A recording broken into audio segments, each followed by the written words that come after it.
माँ के हाथों से कंघी लेते हुए सुजाता कुछ दम्भ भरे स्वर में बोली, लाओ माँ, मैं तुम्हारे बाल बांध देती हूँ। सरला देवी कुछ बोली नहीं, चुपचाप कंघी सुजाता के हाथों में थमा दी। कुछ देर सुजाता इंतज़ार करती रही कि माँ कुछ कहे, कम से कम इतना तो कह ही सकती है। देखो तो, बेटी आखिर बेटी होती है। माँ के हाथों से कंघी ले ली, लेकिन बहू तो कभी भी नहीं कहती। लेकिन सरला देवी तो कुछ बोली ही नहीं, ना बेटी की प्रशंसा और ना ही बहू की बुराई की उन्होंने। सुजाता के सब्र का बांध टूट रहा था। उसके मन में बचकानी सोच हिलोरे ले रही थी। वह सोचने लगी, अभी 6 महीने पहले जब उसकी शादी नहीं हुई थी तो पूरे घर के सदस्यों की ज़ुबान पर उसी का ही नाम रहता था। पापा की चाय से लेकर भाई के लंच तक की जिम्मेदारी उसी की रहती थी। माँ की थायराइड की दवाई तो वही याद दिलाती थी। खाने में क्या बनना है इसकी चिंता से तो माँ मुक्त ही रहती थी। जो तेरा जी चाहे बना ले, यही माँ का जवाब रहता था। भाई और पापा भी हर काम में उससे सलाह ज़रूर लेते थे।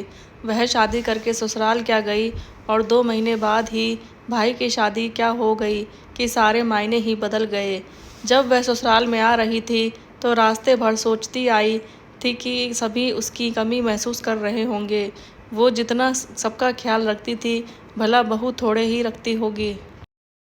पापा अखबार के साथ चाय के लिए बहू की राह तकते होंगे। माँ को भी अपनी दवा याद रहती भी होगी या नहीं। खैर, जाऊंगी तो माँ भी अपने मन का दर्द बांटकर जी हल्का कर लेगी।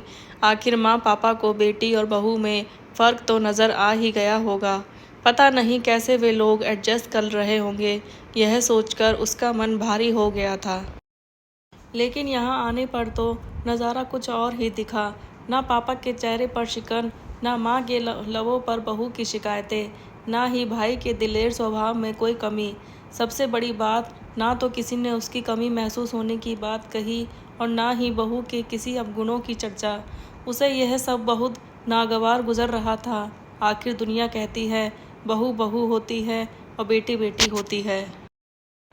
कंघी करते करते इन्हीं सब बचकानी सोचों के ज्वार मन में उबड़ते उबड़ते आखिर लबों से बोल फूट ही पड़े।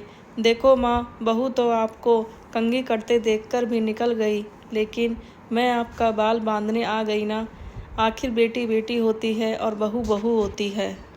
सरला देवी उसके हाथों से कंघी लेते हुए बड़े ही सशक्त और दृढ़ स्वर में बोल, हाँ, तुम सच कह रही हो, बहू बहू होती है। जब मैं बीमार पड़ती हूँ तो माथे पर पट्टी रखने बहू ही आती है। दूध का गिलास लेकर मेरे सामने मेरी बहू खड़ी रहती है। तुम्हारे पापा और भाई की हर ज़रूरतों का ध्यान बहू ही रखती है। बेटी अपने घर से आकर हमारा ख्याल, हमारी सेवा नहीं करती है।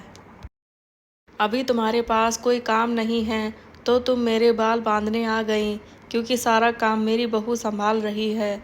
इसमें भी तुम्हें तकलीफ़ है तो लाओ 2 कंघी, मैं अपने बाल स्वयं ही बांध सकती हूँ।